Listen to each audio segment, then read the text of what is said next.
Mi padre me borró del vídeo, pero el camarógrafo dejó la escena final. Capítulo 1. El día que cambió todo. Nunca pensé que un simple vídeo de cumpleaños podría destrozar mi vida. Pero ahí estaba yo, a los 25 años, llorando en mi departamento de Palermo mientras veía las imágenes que creí perdidas para siempre. Mi nombre es Valentina Rossi, y esta es la historia de cómo descubrí la verdad sobre mi familia.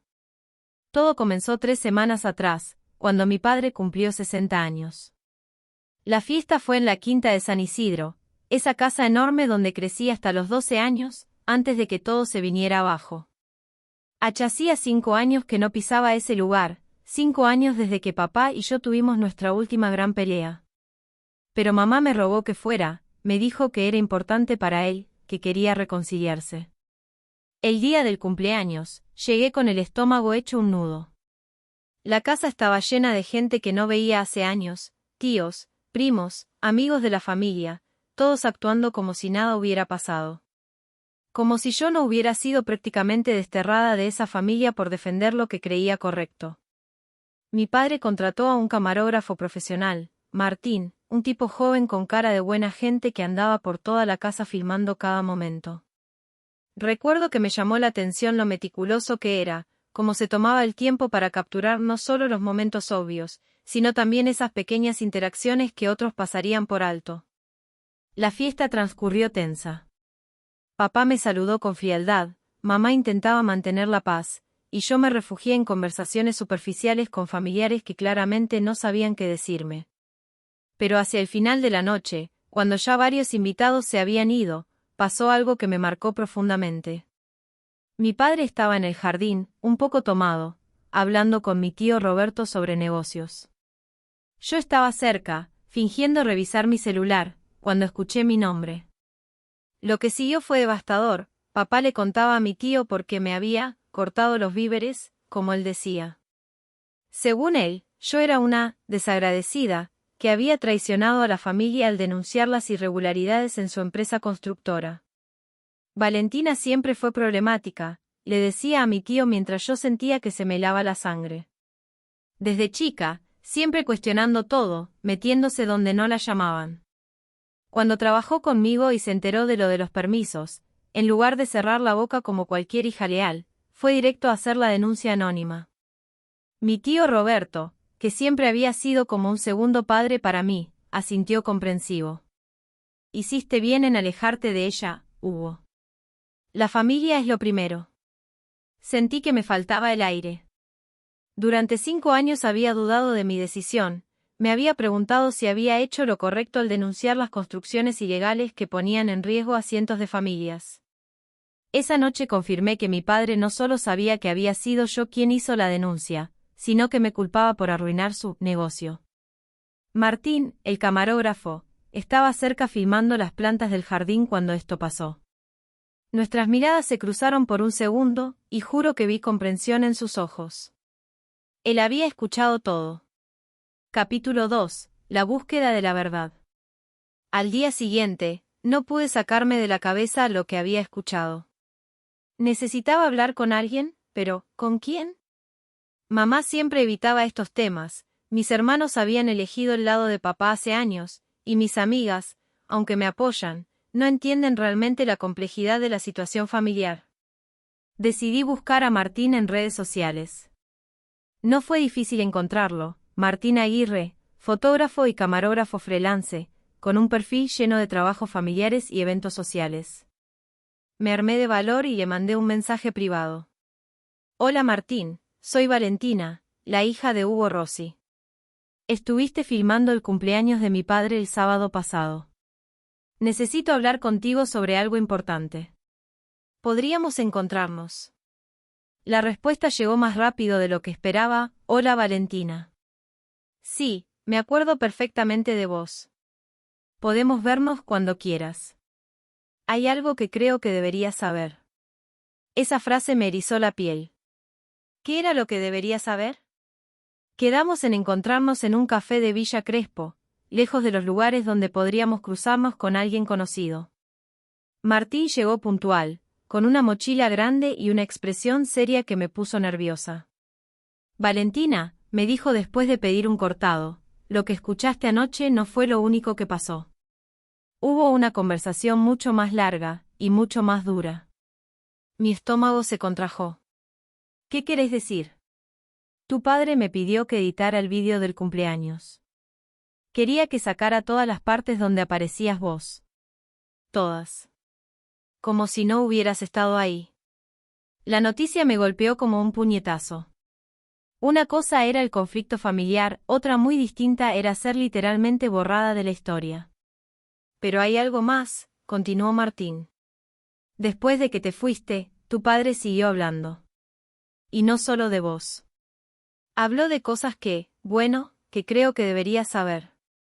Martín sacó su laptop de la mochila y la puso sobre la mesa. Grabé todo, Valentina. Es mi política siempre grabar material extra por si acaso. Nunca sabés qué momentos pueden ser importantes después. ¿Y qué grabaste exactamente? Tu padre admitió cosas que van mucho más allá de los permisos de construcción. Habló de sobornos, de inspectores comprados, de edificios que él sabe que no están seguros pero que igual entregó. Y habló de vos, de cómo te neutralizó después de tu denuncia. Sentí que se me secaba la boca. ¿Cómo me neutralizó? Eso es lo que necesitas ver. Pero antes tengo que preguntarte algo, ¿estás segura de que querés saber la verdad? Porque una vez que la sepas, no hay vuelta atrás. Miré a Martín a los ojos. Era un tipo común, de unos 30 años, con esa barba hipster que usan todos los creativos de Buenos Aires. Pero había algo en su mirada que me transmitía confianza. Sí, le dije. Necesito saber la verdad. Capítulo 3. Las grabaciones secretas. Martín abrió su laptop y conectó los auriculares. Esto es muy fuerte, Valentina. Prepárate. El vídeo comenzó con una imagen familiar, el jardín de la quinta de San Isidro, ya con poca gente. Podía ver a mi padre hablando con mi tío Roberto y otros dos hombres que no reconocí de inmediato. La calidad del audio era excelente, Martín había estado más cerca de lo que pensé. Después de que Valentina hizo la denuncia, tuve que mover cielo y tierra para que no llegara a mayores, decía mi padre. Menos mal que tengo contactos en la municipalidad. ¿Cómo hiciste para pararla?, preguntó uno de los hombres. Mi padre se rió con esa risa amarga que conocía de memoria. Fácil. Le corté todos los ingresos. Valentina trabajaba para mí, así que la eché. Después hablé con algunos conocidos míos en otras constructoras para que no la contraten. La dejé sin trabajo por 2 años. Sentí que se me helaba la sangre. Durante 2 años había creído que no conseguía trabajo por la crisis económica, por la competencia, por mala suerte. Nunca se me ocurrió que mi propio padre estuviera saboteando mis oportunidades laborales. Pero lo mejor de todo, continuó papá, fue cuando empezó a salir con ese arquitecto, Nicolás. Un buen tipo, con futuro. Así que me contacté con él. Mi corazón se detuvo. Nicolás. Mi exnovio. La relación más seria que había tenido en mi vida, que había terminado de manera abrupta y dolorosa hace 3 años.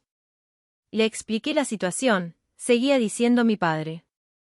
Le dije que Valentina tenía problemas psicológicos, que estaba obsesionada con arruinar el negocio familiar, que era inestable. El pobre pibe se asustó y cortó por lo sano. No podía creerlo. Nicolás había terminado conmigo después de meses de relación perfecta, diciéndome que necesitaba espacio, y que las cosas estaban moviéndose muy rápido. Nunca entendí qué había pasado. Ahora sabía que mi padre había destruido deliberadamente la relación más importante de mi vida. Hugo, sos un hijo de puta, dijo mi tío Roberto, pero riéndose. Pobrecita Valentina. Pobrecita, respondió mi padre. Ella se lo buscó. Nadie traiciona a la familia sin consecuencias. El vídeo siguió mostrando más detalles sobre las maniobras de mi padre para neutralizarme, como él decía. Había hablado con el dueño de mi departamento para que me subiera el alquiler. Había influenciado a algunos familiares para que me dejaran de lado en reuniones familiares. Había orquestado sistemáticamente mi aislamiento social y económico. Pero lo peor estaba por venir. ¿Y ahora qué vas a hacer?, preguntó uno de los hombres. La vas a mantener alejada para siempre. No hace falta, respondió mi padre. Valentina ya aprendió la lección.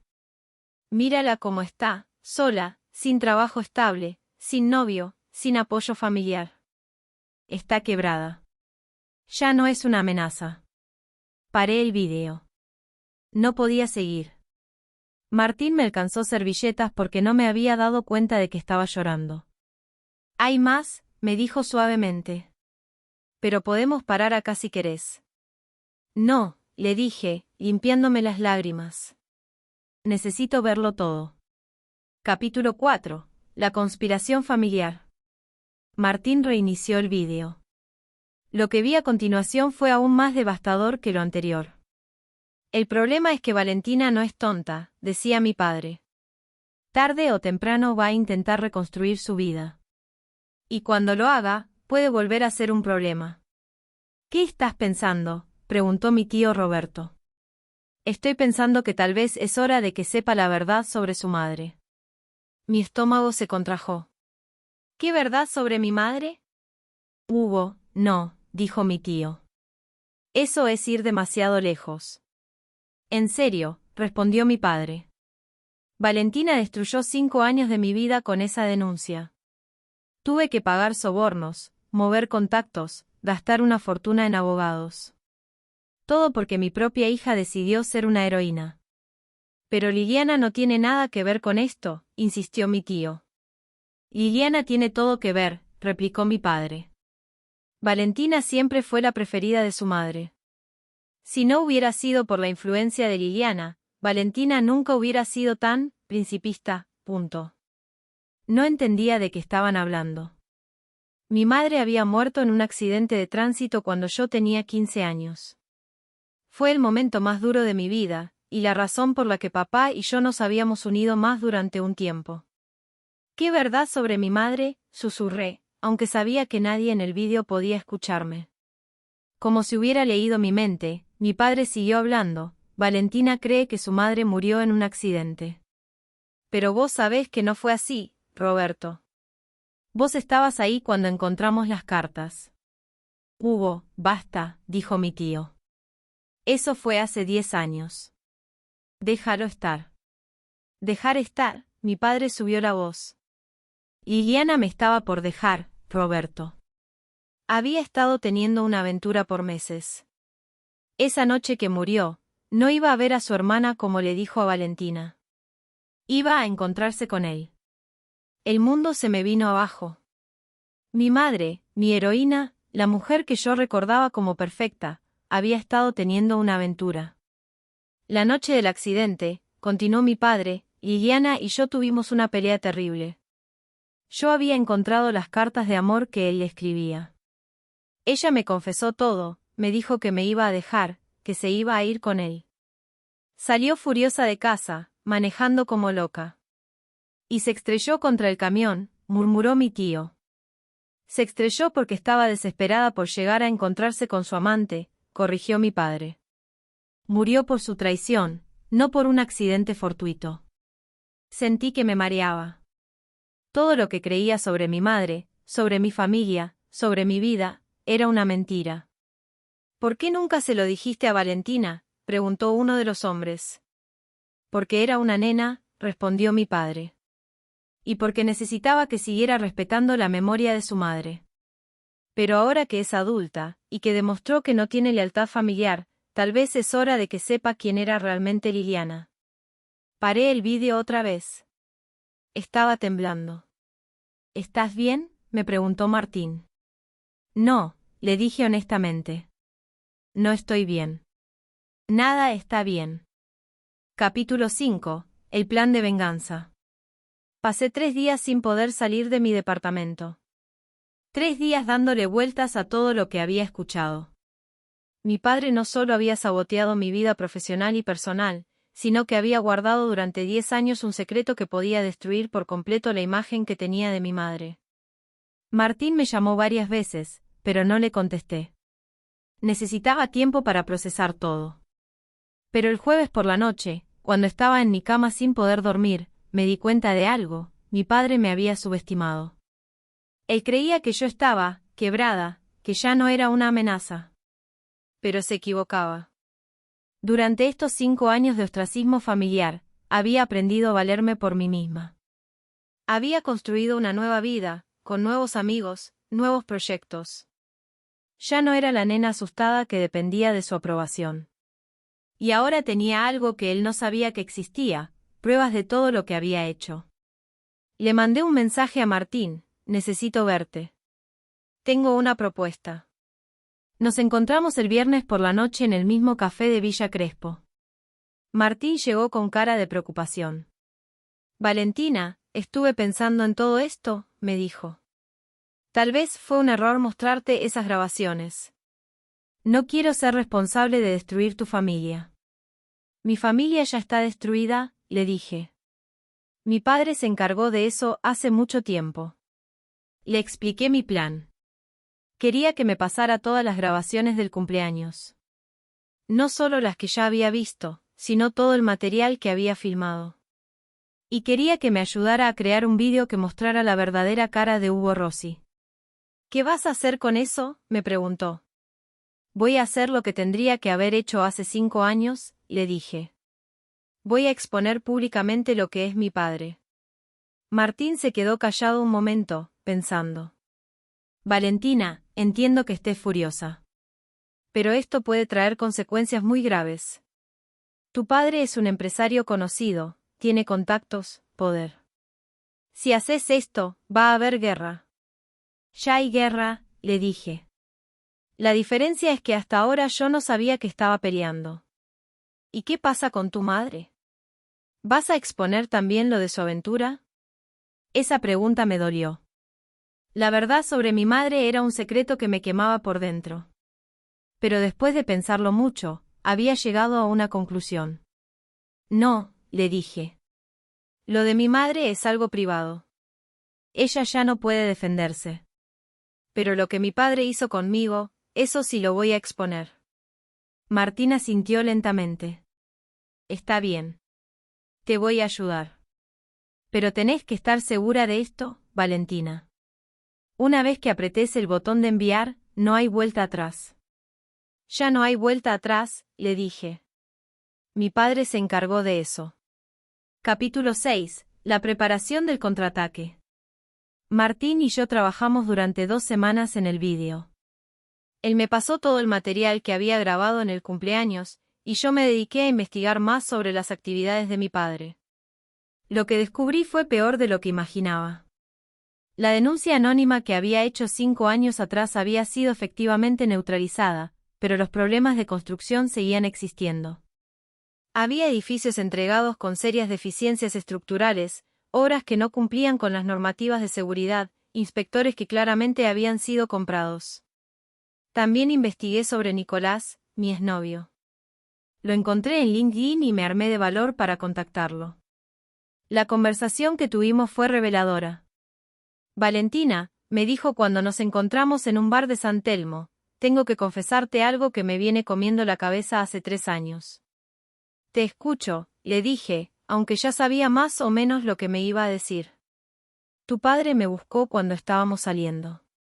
Me dijo que tenías problemas psicológicos, que estabas obsesionada con arruinar a tu familia. Me asustó tanto que decidí alejarme. ¿Y ahora qué pensás?, le pregunté. Ahora pienso que fui un idiota, me dijo. Tendría que haber hablado con vos, tendría que haber escuchado tu versión. Pero era joven, y tu padre era muy convincente. Nicolás me confirmó que mi padre le había mostrado supuestos informes psicológicos sobre mi estado mental. Todo falso, por supuesto, pero lo suficientemente convincente para asustar a un chico de 25 años. Con toda esta información, Martín y yo editamos un vídeo de 20 minutos que mostraba la verdadera cara de Hugo Rossi. Incluía las grabaciones del cumpleaños, documentos que había conseguido sobre las irregularidades en sus construcciones, y testimonios de Nicolás y de otros contactos que había logrado rastrear. ¿Dónde vas a publicar esto?, me preguntó Martín. En todas partes, le dije. YouTube, Facebook, Instagram, Twitter. Voy a etiquetarlo con el nombre de su empresa, con los nombres de sus socios, con todo lo que pueda para que sea imposible de ignorar. ¿Y si te demanda? Que me demande, le dije. Tengo todas las pruebas. Él es el que tiene que tener miedo, no yo. Pero antes de publicar el vídeo, había algo que tenía que hacer. Necesitaba hablar con mi madre. O mejor dicho, necesitaba hablar con la memoria de mi madre. Fui al cementerio de la Chacarita, donde está enterrada. Hacía meses que no iba. Me senté frente a su tumba y le conté todo. Le conté sobre la denuncia, sobre la venganza de papá, sobre su secreto que él había guardado durante 10 años. No sé si lo que hiciste estuvo bien o mal, mamá, le dije. Pero ya no importa. Lo único que importa es que él usó tu memoria para manipularme, y eso no te lo voy a perdonar. Le prometí que no iba a exponer su secreto, pero que tampoco iba a dejar que papá siguiera usando su recuerdo como arma. Capítulo 7. El vídeo que cambió todo. El lunes por la mañana, publiqué el vídeo en todas las redes sociales. Lo titulé, Mi padre me borró del vídeo de su cumpleaños, pero el camarógrafo guardó esta escena final. En la descripción, incluí todos los detalles sobre las construcciones irregulares, los sobornos, y la campaña sistemática de mi padre para destruir mi vida. La reacción fue inmediata y brutal. En las primeras 2 horas, el vídeo tuvo 1000 reproducciones. En 6 horas, 10.000. Al final del día, había llegado a 100.000. Los comentarios eran abrumadores. Gente que conocía a mi padre corroboraba los rumores sobre sus negocios sucios. Empleados de su empresa, actuales y antiguos, comenzaron a contar sus propias experiencias. Otros arquitectos e ingenieros confirmaron los problemas estructurales que yo había denunciado. Pero lo más impactante fue cuando comenzaron a aparecer las víctimas. Familias que habían comprado departamentos en edificios construidos por mi padre y que habían tenido problemas, filtraciones, grietas, instalaciones eléctricas defectuosas. Gente que había perdido sus ahorros por culpa de las construcciones irregulares. Mi teléfono no paraba de sonar. Periodistas, abogados, familiares, todos querían hablar conmigo. Pero la llamada que más me impactó fue la de mi hermano menor, Santiago. Valentina, me dijo con voz quebrada, necesito verte. Hay cosas que no sabes. Nos encontramos esa noche en una pizzería de colegiales. Santiago llegó con ojeras y cara de no haber dormido en días. Vi el vídeo, me dijo. Y tenés razón en todo. Papá es un hijo de puta. ¿Sabías lo que me había hecho?, le pregunté. Sospechaba, me confesó. Pero no tenía pruebas. Y además, yo también tengo miedo de él. Santiago me contó que papá lo tenía trabajando en la empresa, pero que lo obligaba a firmar documentos que él sabía que eran irregulares. Me tiene amenazado, me dijo. Si no hago lo que él quiere, me corta los víveres como te cortó a vos. ¿Y qué vas a hacer ahora?, le pregunté. Voy a declarar, me dijo. Ya hablé con un abogado. Voy a testificar sobre todo lo que sé. Esa noche, cuando volví a mi departamento, encontré a mi padre esperándome en la puerta del edificio. Estaba furioso, con esa cara que conocía de memoria cuando las cosas no salían como él quería. ¿Qué carajo hiciste, Valentina?, me gritó. ¿Tenés idea de lo que acabas de hacer? Hice lo que tenía que haber hecho hace 5 años, le dije con calma. Contar la verdad. La verdad, se rió con amargura. ¿Querés que te cuente la verdad sobre tu madre? Ya sé la verdad sobre mi madre, le dije. ¿Y sabés qué, papá? Me da igual. Ella ya no puede defenderse. Pero vos sí podés, y espero que lo hagas en los tribunales. Mi padre se quedó callado, procesando lo que acababa de escuchar. ¿Sabías?, murmuró. ¿Sabías lo de Liliana? Sé todo, le dije. Sé lo que hiciste conmigo, sé lo que hiciste con Nicolás, sé lo de los sobornos, sé lo de las construcciones irregulares. Todo. Sos mi hija, me dijo, pero ya sin fuerza en la voz. Sos sangre de mi sangre. Sí, le dije. Soy tu hija. Y por eso me duele más lo que me hiciste. Pero también por eso tengo la fuerza para enfrentarte. Mi padre se fue sin decir nada más. Fue la última vez que lo vi. 3 meses después, Hugo Rossi fue arrestado por corrupción y construcción irregular. La investigación judicial confirmó todo lo que yo había denunciado años atrás. Varios funcionarios municipales fueron también procesados por recibir sobornos. Martín y yo nos hicimos amigos durante todo este proceso. Él me ayudó no solo con el vídeo, sino también con la contención emocional que necesitaba. Hiciste lo correcto, me decía cuando yo tenía dudas. No solo por vos, sino por todas las familias que compraron esos departamentos. Hoy, un año después, mi vida cambió completamente. Conseguí trabajo en una ONG que se dedica a denunciar la corrupción en la construcción. Santiago testificó contra mi padre y ahora trabaja conmigo. Nicolás y yo retomamos el contacto, aunque solo como amigos. Hay heridas que, aunque se curen, dejan cicatrices. Mi padre fue condenado a 4 años de prisión. No he vuelto a hablar con él, ni sé si alguna vez lo haré. A veces me pregunto si hice lo correcto al exponer todo públicamente. Pero después pienso en las familias que recuperaron sus ahorros gracias a la investigación que se abrió, y sé que valió la pena. El vídeo que cambió mi vida sigue en YouTube, con más de 2 millones de reproducciones.